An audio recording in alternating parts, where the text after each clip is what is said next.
کرواتا ہے, کبیرہ گناہ کرواتا ہے. اس نے اللہ سے وعدہ کیا تھا ان سب کو جہنم میں لے کے جاؤں گا, تو اس کی یہ خواہش ہوتی ہے کہ ان سے کبیرہ گناہ کرواؤں اور اتنا غافل رکھوں کہ یہ استغفار کہیں نہ پڑھ لے, یہ معافی نہ مانگ لے کہیں کبیرہ اپنے گناہوں سے, کیونکہ معافی مانگے گا اللہ فوراً معاف کر دے گا اس کو. اللہ نے بھی اس کو یہ کہا ٹھیک ہے تو نے جو کرنا ہے تو کر, لیکن یہ جتنی مرتبہ معافی مانگیں گے میں ان کو معاف کر دوں گا. تو اس نے مٹی اٹھا کے اپنے بالوں میں ڈال لی, ہائے ہائے ہائے یہ کیا ہوا, بیکاز ہی تھاٹ میں نے ایک نافرمانی کی, میں جہنم سے نکالا گیا, یہ 60-70 سال کے لیے تو کم از کم آئیں گے ہی نا, ایک نافرمانی تو میں بھی کروا لوں گا ان سے, سب ہم جائیں گے ایک ساتھ ہی. تو اللہ پاک نے کہا نہیں, جتنی بار معافی مانگیں گے میں ان کو معاف کر دوں گا. اللہ آپ کا آنا قبول کرے.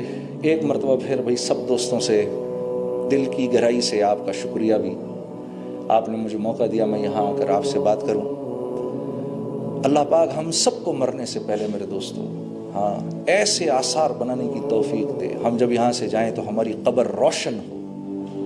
ہم اس دنیا میں آئے ہی ایک شاندار موت بنانے کے لیے, ہم اس دنیا میں آئے ہی جنت میں جانے کے لیے, ہم تو یہاں کی مخلوق ہی نہیں ہیں. میں ایک مرتبہ میری بیگم نے میرے سے پوچھ لیا یہ مردوں کو کیا پرابلم ہے, یہ کیوں دیکھتے ہیں دوسری عورت کی طرف. میں نے کہا اس لیے کیونکہ ہم جنت کی مخلوق ہیں, ایک عورت سے ہمارا گزارا نہیں ہے یار, کیا کریں, ہم تو جنت کی مخلوق ہیں بھائی. ارے دیکھو نا ہنس رہے ہیں, یہ بھی, یہ دونوں بھی ہنس رہے ہیں. ارے ہم جنت کی مخلوق ہیں بھائی, ہم اس دنیا کی ہیں ہی نہیں. یہاں تو وقت گزارنا ہے خاموشی سے حکم مان کے, جیسے بڑے کہہ رہے ہیں چلتے چلتے چلتے چلتے چلتے چلتے یہاں تک کہ موت آئے اور اسرائیل آئیں اور کہیں اے نیک روح چل اب اپنے اللہ کی طرف. واہ, پیسے وصول ہو گئے.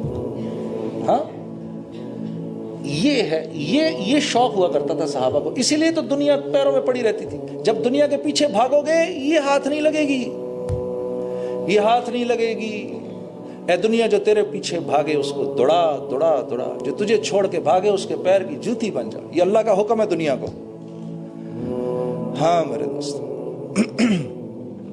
ایمان اس لیے ضروری ہے, ورنہ ایمان کے بغیر یہ دل کی آنکھ نہیں کھلتی. اور ہم نے کہاں سے دیکھنا ہے, یہاں سے دیکھنا ہے, یہاں سے دیکھنا ہے, کہاں سے دیکھنا ہے, دل سے دیکھنا ہے. یہ آنکھ تو جھوٹ دکھاتی ہے, یہ تو دکھا رہی ہے وہ دیکھو زمین اور آسمان مل رہے ہیں, تو مل رہے ہیں کیا, نہیں, یہ جھوٹ دکھائے گی.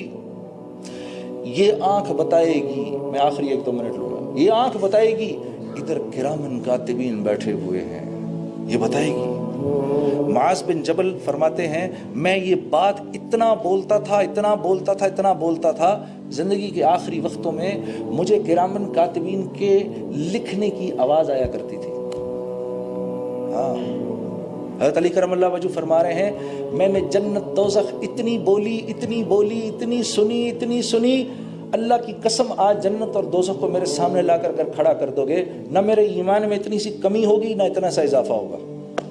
وَلِلَّهِ الْعِزَّةُ وَلِرَسُولِهِ وَلِلْمُؤْمِنِينَ وَلَكِنَّ الْمُنَافِقِينَ لَا يَعْلَمُونَ. اس آیت کی تفسیر ہے عزت تو اللہ کے ہاتھ میں ہے. عزت کس کے ہاتھ میں ہے, عزت تو اللہ کے ہاتھ میں ہے. یہ محمد صلی اللہ علیہ وسلم کے ذریعے مومنین تک آتی ہے اور نافرمانوں کو اس کا کوئی حصہ نہیں ملتا, کوئی حصہ نہیں ملتا. مجھے بڑے لوگ کہتے ہیں آپ نے میوزک چھوڑ دی, آپ یار کیا زندگی تھی, بڑی قربانی دی آپ نے. میں نے کہا قربانی تو میں نے نہیں دی, قربانی تو آپ دے رہے ہیں.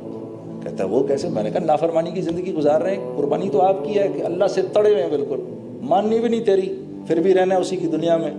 میں تو بچ گیا, میں نے تو کہا یا اللہ جتنا کیا معاف کر دے, آئندہ بھی غلطی کروں تو معاف کر دے. قربانی تو تیری ہے. نوکر گھر میں رہ رہا ہو مالک سے جھگڑے سے, مالک روز اس کو پیٹ رہا ہو پھر بھی رہ رہا ہے, میں نے کہا قربانی کس کی ہے, ماننے والے کی کہ نہ ماننے والے کی. میں نے قربانی تو نوکر کی ہے, وہ روز مار کھانے کے لیے تیار ہے. تو میں نے کہا قربانی تو آپ دے رہے ہیں. پہلے تھوڑی دیر کے لیے اس کا دماغ گھوم گیا, بھائی کیا باتیں کر رہا ہوں اس کے ساتھ.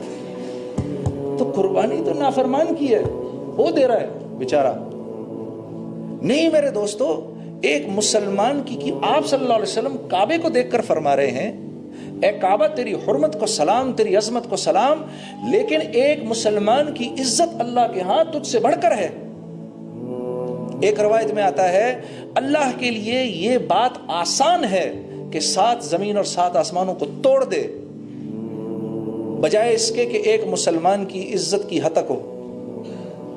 اب آپ مجھے بتاؤ، جس اللہ کے اس پر کلمہ لکھا ہو اور یہ نیچے گرا ہوا ہو، آپ اس کو اٹھائیں گے، صاف کریں گے، جیب میں ڈالیں گے، رکھ کے کسی اوپر جگہ پہ رکھ دیں گے۔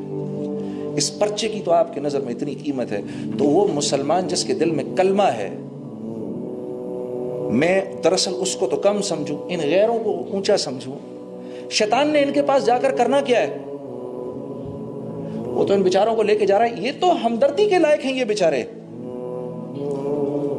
ہاں میں قصوروار ہوں کہ میں ان کو وہ زندگی ہی نہیں دکھا رہا جس زندگی کو دیکھ کر یہ اسلام کی طرف آئے، بلکہ میں ان کے پاس جاتا ہوں، میں کہتا ہوں ارے سن، کس چیز کی تو پرواہ کرتا ہے؟ تو سیر کرے گا، میں 1.25 سیر کر کے دکھاؤں گا تجھے۔ برمنگم میں ہماری ایک جماعت گئی تو ایک مسلمان بھائی کو جا کے دعوت دینے لگے، تو اس نے کہا کہ اور میں مسلمان ہوں بھائی، مجھے دعوت نہ دو، یہ غیر مسلم ہے، سامنے جا کے اس کو دعوت دو۔ انہوں نے کہا جی ٹھیک ہے، ہمیں اس کے پاس لے جائیں۔ تو وہ ساتھیوں کو لے کر ادھر چلا گیا۔ ادھر جب گیا تو جو غیر مسلم تھا وہ اس کو کہتا ہے تو مجھے چاہتا ہے میں مسلمان ہو جاؤں، میں اس کی طرح ہو جاؤں؟ میری تو ایک گرل فرینڈ ہے، یہ روز ایک بدلتا ہے، میں ویکنڈ پہ شراب پیتا ہوں، یہ روز شراب میں دھت رہتا ہے، میں تو کبھی سال میں 1 دفعہ جا کر کسینو جاتا ہوں، اس کے گھر میں جوا ہوتا ہے، میں اس کی طرح ہو جاؤں؟ جب یہ ہم زندگی ان کو دکھائیں گے تو قصوروار ہم ہوں گے، اب اللہ کی مار براہ راست ہم پر پڑے گی۔ تو یہ لوگ تو رحم کھانے کے لائق ہیں، ان سے ہمدردی ضروری ہے میرے دوستوں، نفرت نہیں۔ انبیاء کا یہ مزاج ہوا کرتا تھا، انبیاء کا یہ مزاج ہوا کرتا تھا کہ انبیاء غیروں سے دل میں انتہائی شفقت رکھتے تھے۔ ہاں، اور جو غیروں سے دل میں شفقت نہیں رکھے گا، اللہ رب العزت اس سے اپنے دین کا کام نہیں لیں گے، کیونکہ یہ کام انبیاء کا کام ہے۔ جب تک انبیاء کے مزاج پر نہیں آئیں گے اس وقت تک یہ کام اللہ نہیں لیں گے۔ ہم اپنے آپ ہی کو بیوقوف بناتے رہیں گے، خوش فہمی میں رہیں گے، لیکن یہ ہم سے بہتر ہو گئے، یہ آپ اور میں پھر محمد صلی اللہ علیہ وسلم کو کیا شکل دکھائیں گے؟ یا رسول اللہ آپ کے کلمے کی تو ہماری نظر میں کوئی قیمت ہی نہیں تھی۔ یہ اکثر یہ جملہ کہہ دیتے ہیں، یہ بھی خطرناک جملہ ہے۔ ان کے اندر تو دین بہت موجود ہے، وہ اگر کلمہ پڑھ لیں تو ہم سے کہیں زیادہ بہتر مسلمان ہو جائیں گے۔ ارے خدا کے بندے